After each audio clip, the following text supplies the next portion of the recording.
everybody, I'm back. So, I've been in the middle of reading some really great books. They're really old books, actually. They were written, one was written in 1829. Another one was written a little more recently in 1865. But it's like the history of Berks County, Pennsylvania, and the Revolution.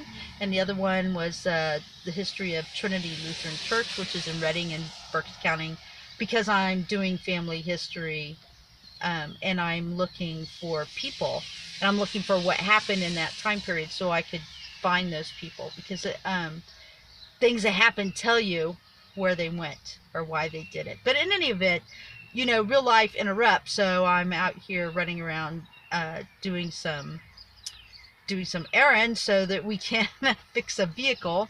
And while I'm doing it, I thought I would have a quick conversation about what's happening right now and how it all kind of relates. And amongst the multiple conversations I've been having with people, some might even say heated discussions about what's happening with immigration and what we should do and what's right and what's wrong.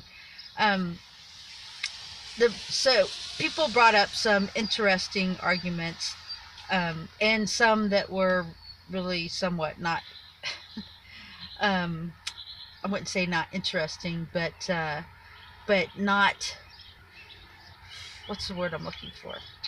That's just fucking wrong. Excuse my language. Did I say the F word? Okay. I mean, there's some definite right arguments or discussions we need to have about immigration and how it happens and how many people we need to come here and what's our population and how does that work with the economy, blah blah blah. But that's not really the conversation that we're having right now, or what's happening right now, or at least not what's motivating people. All right, a lot of the discussion is really just on a top end emotional aspect of what, no, they're illegal, as if everybody coming here is illegal, or if that's how we have illegal people largely staying here isn't due to people crossing, but overstaying their visas. And you'd be surprised to know that at least half of that 492,000 people that they say have overstayed their visas, and the largest part of our quote-unquote illegal immigration, are like from Canada and Europe. That's 50% of the 492,000. But we're focused on what's happening at the border for a lot of good reasons. So some of the conversations that I've been talking with people about is the concept of rights. Okay, and I thought it worked brilliantly right into the moment where I'm reading about the Berks County associators in the Revolutionary War and all their discussions and how they saw rights and what was happening in their time period versus what's happening right now. Because I think a lot of people just think that that you're arbitrarily trying to give people rights they shouldn't have, or something of that nature. And as a matter of fact, that was an argument that was made to me about why are you saying these people have rights, etc., etc. They're not citizens. They're illegal aliens. So,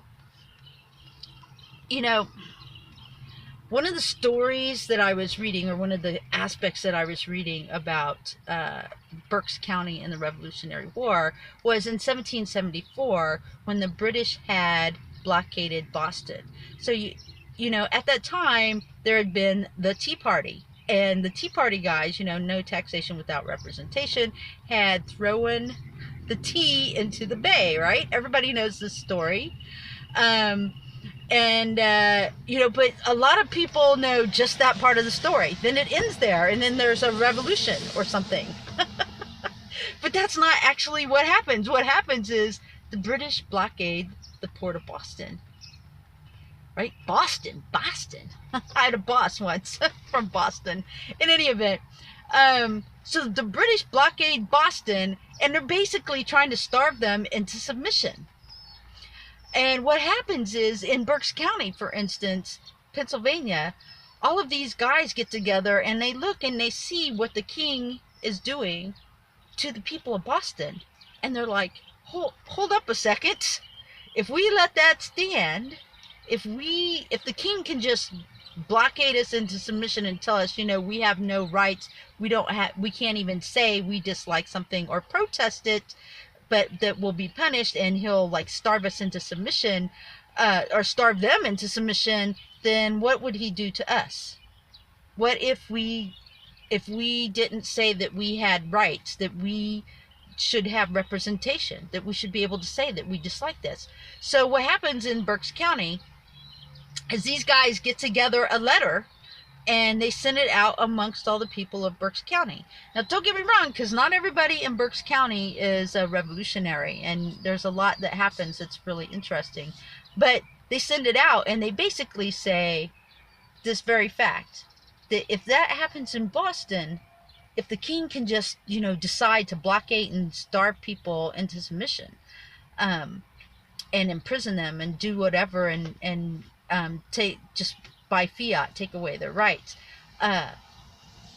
he's going to do that to us. So we need to get together and do something. And so what happens in Berks County is that they get together and they start smuggling, basically, food and goods into Boston.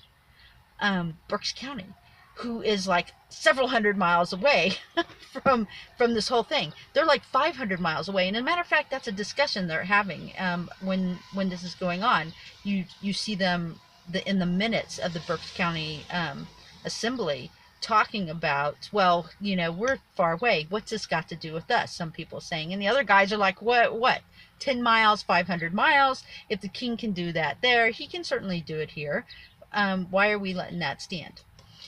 So when I look at history like that, and I look at our modern day events, it's always something that I keep in mind. It's a lesson that just really comes out of history that says, hey, if you can do that, if you can do something to certain people somewhere, the government has ultimate reach, right? They have the ultimate power of the state, the law enforcement or other things in which they, the law is the law, and the law enforcement follows it.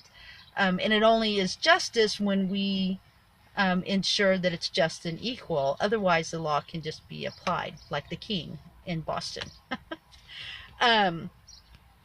So when you look at it like that, you really have to look at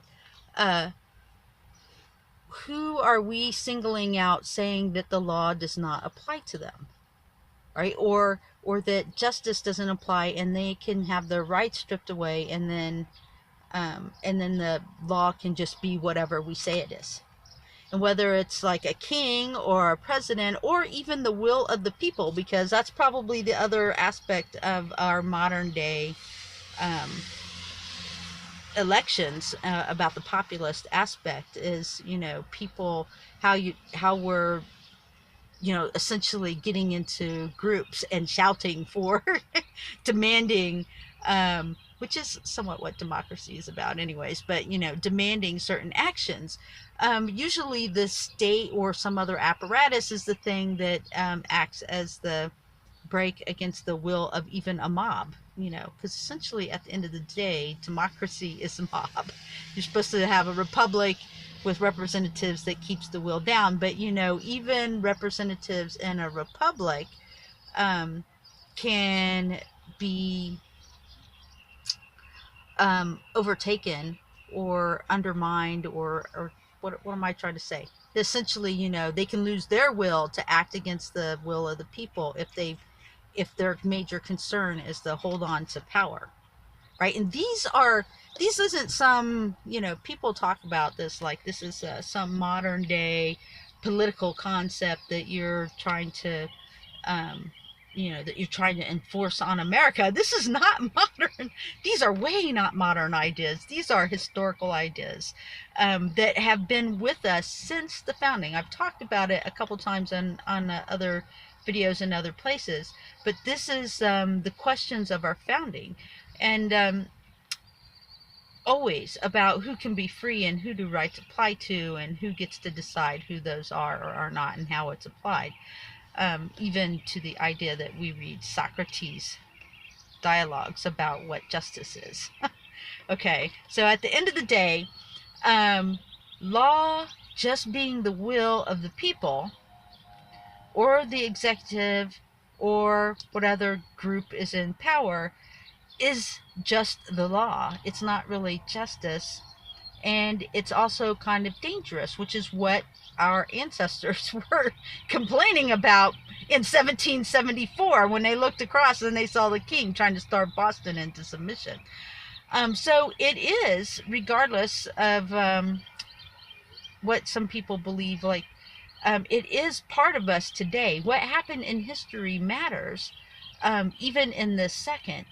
It is not something that you can leave behind. And I think some people think that. As a matter of fact, I think that was an argument somebody is basically making, that that that whatever happened in the past doesn't matter to them today. That they're their own man, like a manifest destiny or manifest individualism manifested itself, decisions manifested themselves out of whole cloth without any impact from the past or input. And I think that's not how individualism really works. I mean, that's some uber individualism. And it's somewhat ignoring reality, because even if you decide not to do something because you don't want to be leaning on the past or be anchored down by the past, you are in fact deciding on it based on the past. So there's my first discussion about why this is really about rights, and about why even in immigration, whether we agree that the numbers are good or bad or legal or illegal or whatever it is, the very first argument we have to have and confirm amongst ourselves is that there is a right process or a right place from which to start the conversation. And the first one is about, do people have rights like to due process, or the right to their personal selves, or even liberty, without being unduly or long-term incarcerated, or being punished for for group sins or things like that. All of these discussions and arguments are things that we've talked about over and over our entire existence. And they are an argument today, and you can't really have a discussion about numbers of immigrants or things of that nature if in fact our whole discussion is about who we decide gets rights or not. Because at that point, you're not having a discussion about immigration or what we need economically or what we can sustain. You're really having a whole other conversation. And that's my take for the day. I got to get out of here. I'll talk to you guys later.